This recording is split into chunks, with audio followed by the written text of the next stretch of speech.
제가 지금 환자분이 주신 사연만 봤었을 때 가장 중요한 거는 이렇게 이제 꽤 오랫동안 만성이 됐다는 부분이고요. 그리고 이렇게 만성 질환이나 만성 증상에 있어서 제가 보는 가장 중요한 관점은 어떤 체질적인 부분입니다. 이제 어떤 타고난 부분, 체질적으로 좋지 않은 부분들이 후천적으로 좋지 않은 환경이나 치료 이렇게 그런 부분들이 상호 복합적으로 작용을 하면서 고착화된 것 같습니다. 지금 사연자분의 이렇게 신체 조건만 보면 제가 봤었을 때는 되게 소화기나 비위, 장에 어떤 문제가 체질적으로 좋지 않은 환자인 것 같습니다. 그런 부분들이 이런 두통을 만성적으로 유발하는 것 같고요. 그리고 앞에서도 계속 원장님들이 얘기하신 부분들, 이제 두통약이라는 게 결국 이제 진통소염제 일시적인 통증들을 잊게 해주는 거죠. 두통을 근본적으로 치료해 주는 게 아니라. 그래서 어쨌든 그 전까지는 너무 생활이 불가능할 정도로 많이 두통이 극심하다 보니까 어쩔 수 없이 약에 의존을 하게 되고, 마찬가지 또 그 약으로 인해 가지고 안 그래도 약해지. 선천적으로 체질적으로 좋지 않은 비위 기능이 더 떨어져서 또 더 이제 두통을, 그러니까 어떻게 보면 쳇바퀴 돌듯이 그 과정들을 이때까지는 되풀이한 것 같습니다. 그러면 치료에 있어서는 근본적인 치료하고 어쨌든 이제 증상들 치료를 같이 병행할 수밖에 없기 때문에 지금 현재는 이제 치료를 하게 되면 현재 복용하는 두통약을 서서히 이제 줄여가는 게 좋을 것 같고요. 그러면서 이제 근본적인 체질 개선이라든지 이런 한방 치료를 통해 가지고 그 부분을 보완할 것 같습니다. 그러니까 한약 치료를 통해서 비위 기능을 개선시키면서, 그리고 우리 몸에서 이렇게 천연 소염제 작용을 하는 약제들을 복용을 할 것 같고요. 그리고 이제 뭐 시청자님도 그 얘기를 하셨지만 모든 질환이나 증상은 뭐 과로 피로하면 심해지고 스트레스 받으면 심해지는 거, 이건 뭐 당연한 겁니다. 그러니까 당분간은 어느 정도 다른 어떤 것보다는 건강 회복을 위해 가지고 피로는 최대한 덜 할 수 있게끔, 그리고 스트레스 받는 부분들도 최대한 잘 풀 수 있게끔, 그리고 먹는 음식 이런 부분들을 꽤 많이 조심해서 해주시는 게 좋을 것 같고요.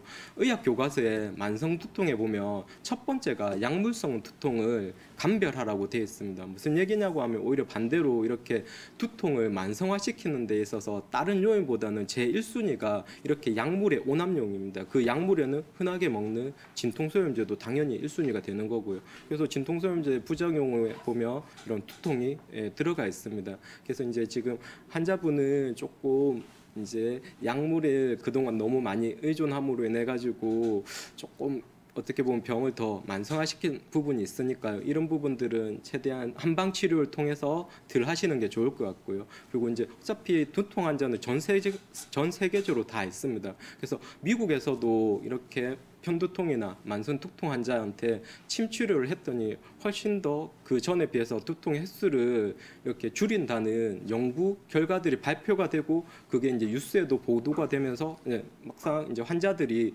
뉴스에서 이렇게 침을 맞는 모습들이 뉴스에 그대로 많이 보도가 되고 있습니다. 우리나라는 정말 어떻게 보면 아주 우수한 의료진 한의사들이 거의 뭐 동네마다 다 있지 않습니까? 그렇기 때문에 가까운 한의원 가셔서 이렇게 침이라든지 탕약 치료를 통해서 근본적인 체질을 개선시키고, 두통이 발생할 때마다 침 치료를 통해서 횟수를 줄이면 될 것 같고요. 그런데도 불구하고 아직은 지금은 너무 환자분의 몸이 좋지 않기 때문에 통증이 내가 케어할 수 없을 정도로 많이 힘들 때는 짧게 진통제를 같이 복용하시는 게 가장 좋은 치료 방법일 것 같습니다.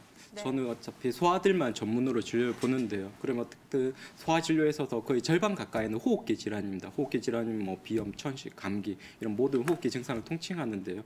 이미 12세인데 비염이고 지금 계속 아마 소아과나 이비인후과 뭐 물론 또 한의원에서도 이제 치료를 받으신 것 같은데 어쨌든 조금 꽤 많이 만성화된 것 같습니다. 그러면 제가 만약 이 아이를 치료를 하며 어떤 단기간에 드라마틱한 효과를 보려고 하기보다는 이 아이가 커가면서 지금 이제 거의 사춘기쯤 있는 아이인데요. 이렇게 사춘기가 마칠 쯤 성인이 되기 직전까지 꾸준한 체질 개선과 건강 관리를 잘하면 지금 있는 아이 증상들이 많이 호전될 수 있습니다. 그래서 특히나 비염 중에서 제일 심한 증상은 코 막힘입니다.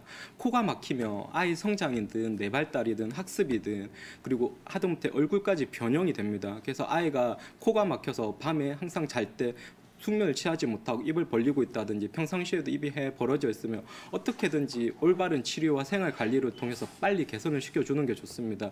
그러면 결국에는 비염이 생기는 원인은 코 점막이 약하고 예민하니까 코가 붓는다든지 콧물이 과도하게 난다든지 아니면 요즘에 이제 아이들한테 어렸을 때부터 감기약들 이렇게 많이 오남용하다 보니까 그럼 그 중에는 항히스타민제라고 해서 코 점막을 말리는 약입니다. 제가 아마 이 앞 방송에도 한번 어떤 어머님이 후각 상실을 해가지고 비염은 아니라고 이제 본인 얘기해 주셨지만 오히려 반대로 위축성 비염이라고 해서 저희 환자들 중에서도 반은 쉽게 표현 코가 꽉 부어 있는 비후성 비염이고요. 또 한 3분의 1 정도는 막상 코는 잘 뚫려져 있지만 코 점막이 많이 건조해진 위축성 비염 환자들이 꽤 많습니다. 그거는 이렇게 조금 항히스타민제라는 콧물약을 너무 오남용하다 보면 그렇게 될 수 있으니까요. 그래서 지금 제가 아이의 이런 비염 증상이 심한 게 안타깝게 어떤 단기간에 드라마틱한 어떤 호전을 보이기는 힘들지만 꾸준히 올바른 체질 개선과 올바른 한방 치료를 통해서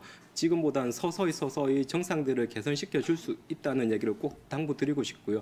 치료 이전에 올바른 생활 습관들을 꼭 유지를 하셔야 됩니다. 호흡기 건강에 있어서 제일 안 좋은 거는 차고 건조한 겁니다. 그래서 지금은 무조건 마스크를 착용을 잘 하셔야 되고요. 옷도 따뜻하게 잘 입으셔야 됩니다. 아이들은 대다수 몸에 열이 많습니다. 그리고 깝깝한 걸 싫어하기 때문에 아이가 원하는 대로 마스크 쓰기 싫어하면 안 한다든지 뭐 집에서도 옷을 뭐 덥다고 뭐 얇게 다 그렇게 해서는 이 아이처럼 비염이 안 좋은 아이들은 더 병을 키울 수 있으니까 아무리 싫어하더라도 옷은 따뜻하게 입혀주시고 무조건 마스크는 잘 써주십시오. 그리고 마시는 물이나 음료수도 항상 미온수 어느 정도 따뜻한 걸 마셔야지 아이가 원한다고 냉장고에 있는 찬물이나 찬 음료수 하다못해 아이스크림들을 계속 먹이는 거는 반대로 얘기하면 그 아이의 비염을 더 만성화시키는 안 좋은 지름길이니까요. 꼭 이제는 치료 이전에 해로운 습관들은 무조건 바로 잡아 주시는 게 좋습니다. 그리고 지금까지 아마 소아과나 이비인후과에서 항생제든 이런 이제 대증약이라고 하죠. 그러니까 그 질환을 근본적으로 치료하는 게 아니라 일시적인 증상들을 억제시키는 약들을 많이 어쩔 수 없이 해왔을 건데요. 이제는 한방 치료를 통해서 좀 오히려 반대로 병을 더 만성화시킬 수 있는 이런 대증약들, 약약들을 조금 양을 줄여가면서 한방 치료를 통해서 호전시킬 수 있으니까 너무 단기간에 조금 해봤는데 안 되다 포기하지 마시고 꾸준히 지금부터라도 아이가 성인이 되기 전까지 앞으로 최소한 5, 6년 6, 7년 이렇게 남았는데 그럼 그 시간만이라도 꾸준히 올바른 치료하시면 많이 좋아질 수 있고 성인이 되었을 때도 만성 성인 비염으로 고생하지 않을 수 있습니다. 이 약제는 어쨌든 이제 한방에서 신을 보호하는 따뜻하게 해주는 기능입니다. 근데 이제 저희는 아이들을 주로 진료 보니까요. 이제 아이들 중에서는 신장이 이제 한의학에서 말 이제 찬 기능의 아이들 이제 대표적으로 이제 소변과 관련된 문제들이 많은데요. 이제 아직까지 야뇨라고 하죠. 밤늦게 이제 실을 가리지 못해서 초등학생인데도 이제 실수하는 아이들 이와 같이 이제 신허한 아이들한테 많이 쓰게 됩니다. 그런 아이들은 특징들을 보면 약간 피부들이 약간 퍼석퍼석 이제 건조한 성향이 있고요. 그리고 이렇게 머리가 약간 이제 윤기가 없고 똑같이 약간 이제 숱도 좀 적은 아이들이 있습니다. 그러니까 모두 이런 걸 이제 일반화 시킬 수 없지만 이제 대충 그런 아이들한테 쓰고 그리고 이제 오히려 야간문이라고 해서 이제 아마 광고 때문에 그거 이제 일반인들이 꽤 많이 뭐 음료수로도 드시고 하시는데 차라리 그것보다는 음양각이 훨씬 더 뭐 그런 부분에 효과를 볼 수 있으니까요. 뭐 제가 이 얘기를 한다고 해서 뭐 음양각이 동나지는 않을 것 같습니다. 저희가 그 정도는 아니니까요. 그래서 이제 어쨌든 아이들한테는 이제 이 약은 이제 그와 같은 그리고 이제 녹용하고도 같이 연관해서 많이 쓰고요. 그러니까 이제 저희가 말하는 그리고 아이들한테 주로 한약을 처방하고 먹이는 게 저희가 말하는 몸이 허하고 어떤 성장이나 건강에 문제가 있으니까 많이 먹이지 않습니까? 그래서 그런 부분에 뭐 음양과학이든 이제 녹용이란 이제 저희가 말하는 신이화 이제 한방에서 말하는 이제 신이라고 하는 거는 꼭 양방에서 말하는 이런 소변 배설 기능뿐만이 아니라 약간 이제 호르몬 분비하고도 연관을 시켜 보거든요. 그래서 그런 부분에 약간 문제가 있는 아이들한테 주로 많이 처방을 하고 있습니다.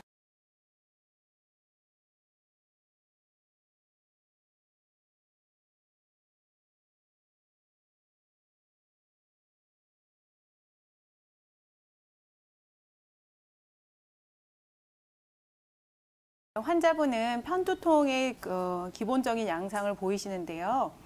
이 편두통이라는 거는 내가 뇌가 어떤 민감성을 가지고 태어난 거라고 보시면 되십니다. 그러니까 내가 어떤 환자는 많이 잤을 때 편두통이 발생하기도 하고 어떤 환자분은 지금 이 시청자분 같이 수면이 좀 줄어들었을 때 편두통 발작이 일어나기도 합니다. 또 어떤 환자분들에게서는 특정 음식, 초콜릿이라든지 유제품과 같은 특정 음식이 편두통의 유발 요인이 될 수도 있고요. 혹은 과식하거나 혹은 너무 배가 고플 때 이런 편두통이 유발되기도 합니다. 그러니까 환자분들마다 자기의 유발 요인이 무엇인지를 파악을 하고 그 유발 요인을 잘 관리하는 게 편두통에 있어서는 가장 중요하다고 할 수 있습니다. 이 환자분 같은 경우에는 일단 피곤하고 잠을 못 잘 때 증상이 일어나는 이것은 막을 수가 없습니다. 그러니까 평소에 내가 일정한 시간에 자고 일정한 시간에 일어나는 거를 꼭 지키셔야 합니다. 그리고 일정한 시간에 식사를 하고 일정한 시간에 일정한 활동을 하는 거를 지켜가신다면은 편두통 발작 자체를 많이 줄이실 수 있습니다. 또한 환자분께서는 두통약을 평소에 자주 복용하신다고 하셨는데요. 이 두통약에서도 단순 진통제 같은 경우는 한 달에 최대 15알, 그리고 복합 진통제나 아니면 편두통에서만 특별히 처방하는 트립탄 계열의 약도 한 달에 10알 이내로 복용하도록 나와 있습니다. 이 복용량을 초과하게 되면 그 자체로 인해서 편두통이 유발될 수 있습니다. 그러니까 제가 말씀드린 것처럼 주 2회 이하로 두통약을 복용을 하시고 생활 관리를 잘 하신다면은 편두통이 발작이 유발되는 것을 막을 수가 있습니다.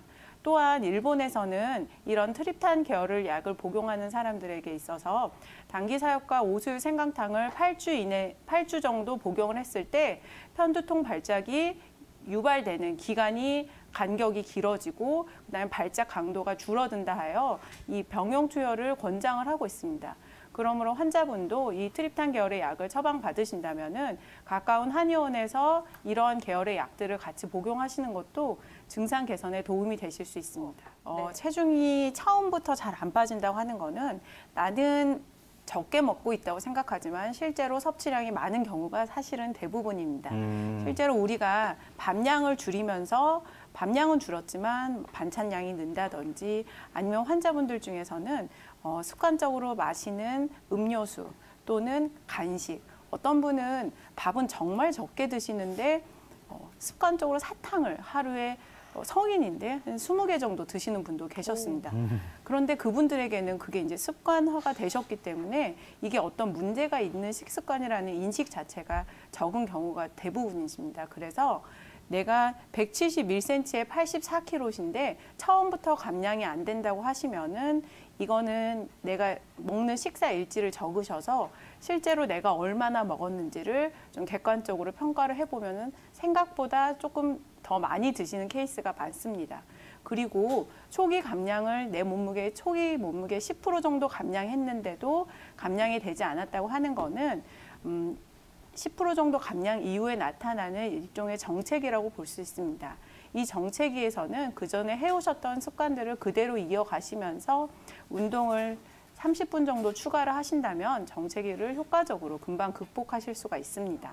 무릎 통증에서 가장 좋은 운동은 수영이라고 볼 수 있습니다. 우리가 무릎은 체중 부하 관절이기 때문에 체중 부하를 줄여주는 수영이라든지 아니면은 자전거 타기도 좋습니다. 하지만 내가 운동을 했을 때 통증이 유발된다면은 그 운동은 중단하시는 게 좋고요.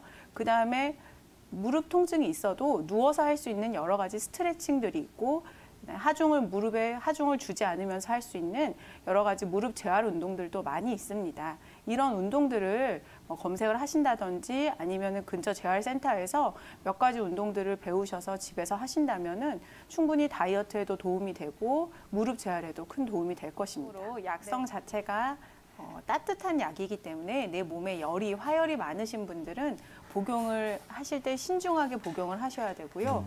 그리고 이제 평소에 부부 관계를 많이 하셔서 음허해진 상태에서 상화가 망동한 경우, 그러니까 몸은 허하지만 이 욕구가 많으신 경우에는 오히려 조금 복용을 하시는 거를 신중히 하셔야 합니다.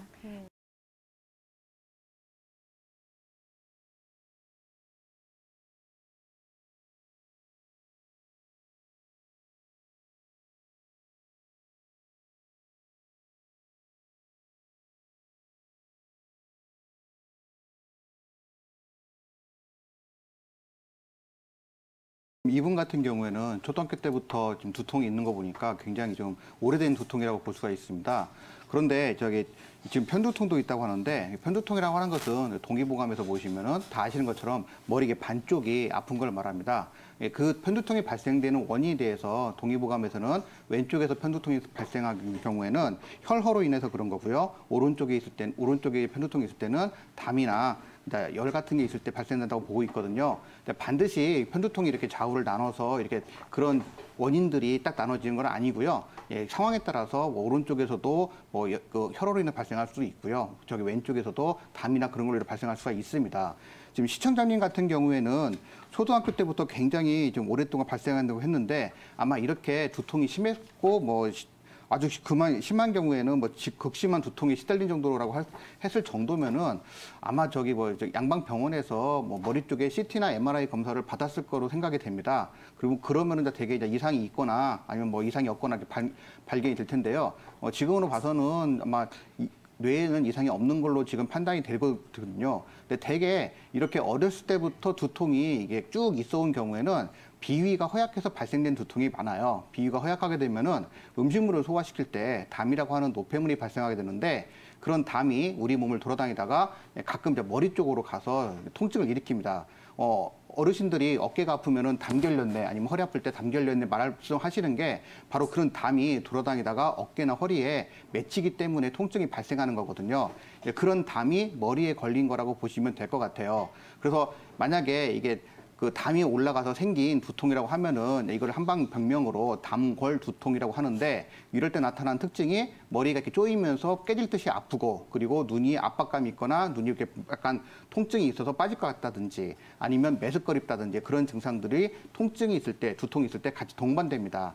그리고 이건 아까 말씀드린 것처럼 비위가 허약해서 발생된 거기 때문에 좀 기본적으로 소화기 증상을 좀 동반하고 있는 경우가 많아요. 예를 들어서 잘 체한다든지 더부룩한다든지 메스꺼립다든지 속이 쓰린다든지 신물이 넘어온다든지 그런 여러 가지 증상을 갖고 있을 수가 있거든요.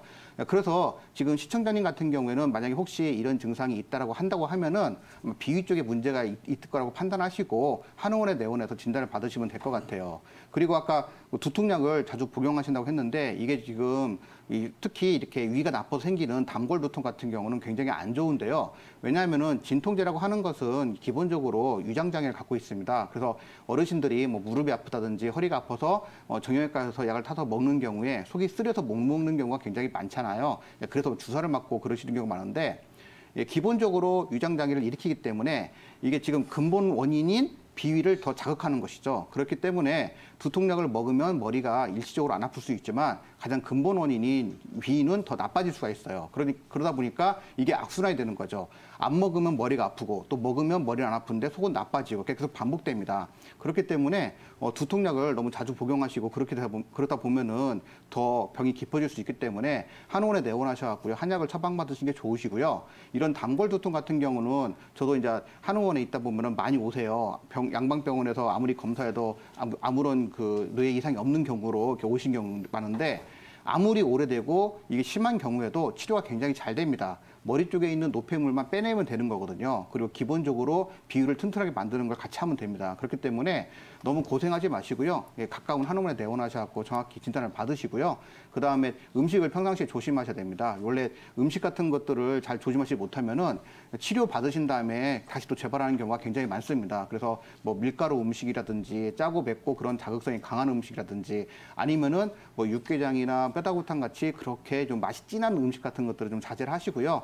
찬 거를 너무 자주 먹는 것도 좀 자제하시고, 그렇게 관리해 주시면은 충분히 나을 수 있는 병이니까요. 너무 걱정 안 하셔도 됩니다. 주무시다가 자꾸 깬다고 하는 것은 가슴 속에 이제 화가 있으실 경우가 많으세요. 그러니까 이제 화가 있는데, 이게 화라고 하는 것은 이렇게 위로 올라가는 성질이 있기 때문에 이게 자꾸 퀴받았기 때문에 얼굴이 붉어진다든지 입이 마른다든지 그런 증상이 발생할 수가 있거든요. 잠을 잔다고 하는 것은 우리 이제 혈류가 조금 안정되기 위해서 우리 몸에 있는 상체에서 우리 장기가 많은 하체 쪽, 하복부 쪽으로 이렇게 내려가야 돼요. 근데 그게 열이 있으면 열은 이렇게 올라가려고 하다 보니까 피가 이렇게 내려가는 것을 이렇게 막아주는 거죠. 그래서 자꾸 이제 못 내려가다 보면은 이제 불면이 생기고 그렇게 생기신 건데, 일단은 다른 증상들이 별로 없기 때문에 이렇게 이렇게 좀 뭐라고 딱 판단하기 힘드신데 뭐 이런 경우에는 이제 열이 있는 건 확실한 게 보이고요. 그 열이 또 중요한 거는 진짜 열인지 아니면 가짜 열인지 즉 실열인지 허열인지를 구분해야 됩니다. 그래서 실열일 때는 막 그 열을만 꺼주시면 되고요. 허열일 때는 뭐가 허한 것이 있어서 열이 생긴 거기 때문에 그 허한 거를 보강하면서 열을 좀 식혀주는 쪽으로 보시면 되는데 또 이 허열일 때 어디서 생긴 허열인가를 또 찾는 게 중요합니다. 뭐 기가 부족해서 생기는 허열일 수도 있고요. 혈이 부족해서 생길 수 있는 혈일 수도 있고 음이 부족해서 생길 수 있는 허열일 수도 있고요. 그리고 오장 중에 어떤 부위에 문제가 생겨서도 또 허열이 발생할 수가 있습니다. 그래서 일단은 이거 가지고는 정확하게 판단하기 힘드니까요. 한의원에 내원하셔갖고 정확하게 진맥을 받아보시는 것이 좋을 것 같으세요. 방금 정주경 원장님이 잘 설명해 주셨다시피요. 음양곽이라고 하는 이름 자체가 음탕한 양이 먹는 곽풀이라는 뜻이거든요. 예, 그래서 이제 음탕하니까 당연히 약간 이제 성적인 부분에 많이 이렇게 쓰이는 약재이긴 합니다. 그런데 이 음양곽이라고 하는 약재의 성격이 따뜻하고 매워요. 그러니까 저희들 용어로 이제 온신하다고 표현하는데 따뜻하기 때문에 기본적으로 이제 그 우리가 찬 기운이 있을 때 그거를 없애주기도 하고요. 또 매운 기운은 뭐냐면은 우리가 스트레스 받으면은 매운 거 많이 먹잖아요. 뭐 엽기 떡볶이나 뭐 그런 걸 먹는데 그건 뭐냐면은 막혀 있는 거를 잘 뚫어준다는 뜻입니다. 특히 이 음양각이라고 하는 것은 그 간과 신장에 작용을 하는데 이게 그 성적인 부분에 있어서 스태미너, 정력 그 자체는 신장이 담당을 해주고요. 그다음에 뭐 발기한다든지 사정하는 것은 이 간이 담당을 해줍니다. 만약에 간과 콩팥이 막 차가워져 갖고 이게 잘 발기도 안 되고 그리고 사정도 잘 안 될 때 이 따뜻한 이 음양각이 들어가 갖고 잘 데워줘서 피를 성기 부분으로 잘 보내주는 작용을 하는 게 되는 거죠. 그래서 발기가 잘 되고 또 사정도 잘 될 수 있게 해주는 약입니다. 그래서 중요한 건 뭐냐면은 이게 그 아무 때나 먹으시면 안 되고 나중에 이제 김수정 원장님이 잘 설명해 드리겠지만은 조금 쓰실 때 좀 주의를 하셔야 될 부분이 좀 있습니다. 그래서 여기 단독으로 아까 그 정주영 원장님이 먹으면 안 된다고 했는데 이거는 반드시 다른 약재들과 합쳐서 한 약에 넣어서 복용한다고 생각하시면 될 것 같습니다. 네.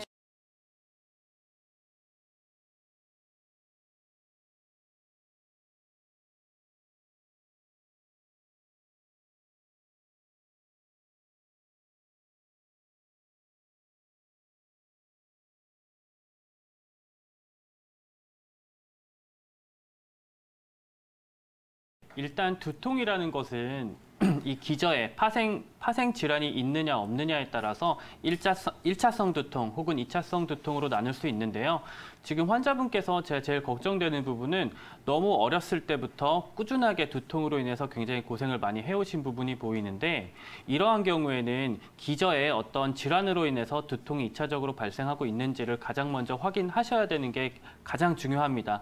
어렸을 때부터 워낙에 고생을 많이 하셨기 때문에 어떠한 검사라든지 이런 부분들을 받아보셨을 가능성이 높기는 한데요. 그래도 다시 한번 확실하게 어떠한 기저 질환으로 인해서 두통이 발생하는 것은 아닌지 정확하게 파악하신 이후에 치료 계획을 세우시는 것도 좋아 보이고요. 일단은 기본적으로 편두통 양상이 굉장히 심하고 망치로 두드리는 듯하게 일정하게 계속 박동이 느껴지는 이런 형태를 보이는 걸로 봐서는 우리가 흔히 얘기하는 긴장성 혹은 혈관성 두통으로 파악이 될 수도 있겠는데요. 이제 몸하고 머리를 이어주는 목 부위의 근육으로 혈관이 통하고 있는데요. 이 혈관이 근육의 경직이라든지 자세 등으로 인해서 혈관 자체가 압박을 받게 되면 이로 인해서 두통이 같이 발생을 하는 경우가 상당히 많습니다. 따라서 이제 그 목 부위의 근육을 얼마만큼 잘 이완시켜 주는지도 상당히 중요할 것 같은데요.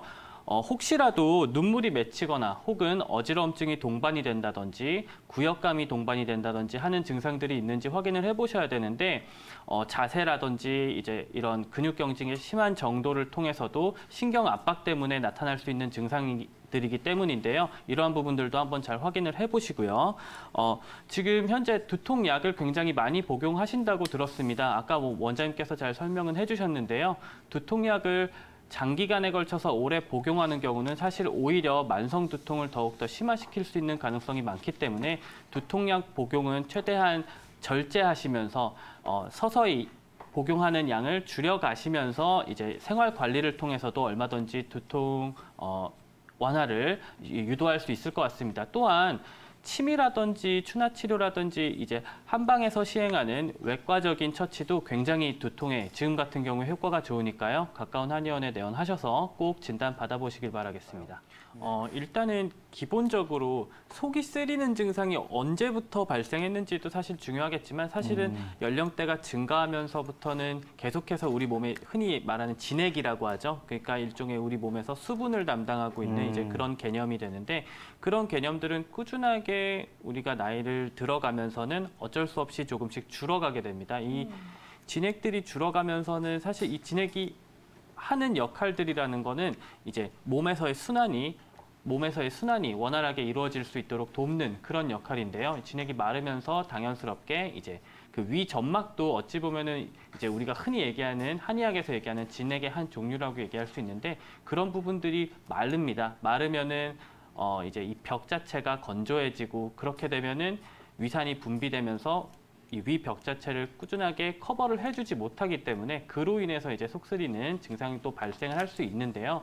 중요한 거는 이제 어르신들, 그러니까 연세가 조금 있으신 분들이 어느 순간부터 속쓰림 증상이 나타날 때는요. 일단은 기본적으로 끊임없이 저작 운동이라는 게 있습니다. 저작 운동이라고 해서 이제 입과 혀를 이용해서 꾸준하게 우리 몸에서 진액이 배어 나올 수 있도록 해주실 수 있는 운동법인데요. 뭐 물론 당연히 한의원에 내원하셔서 어떤 침치료라든지 이제 체질에 맞는 한약을 처방받으셔서 꾸준하게 복용하시는 것도 좋겠지만 집에서는 꾸준하게 이렇게 혀를 입 안에서 꾸준하게 돌려주신다든지 아니면은 입의 움직임을 조금 활발하게 가져가 주신다든지 해서 물론 힘드실 거예요. 처음에는 조금 힘드신 부분이 있지만은 꾸준하게 그런 운동들을 통해서 진액이 몸에서 꾸준하게 나올 수 있도록 증가할 수 있도록 도와주시는 것도 좋을 것 같습니다. 일단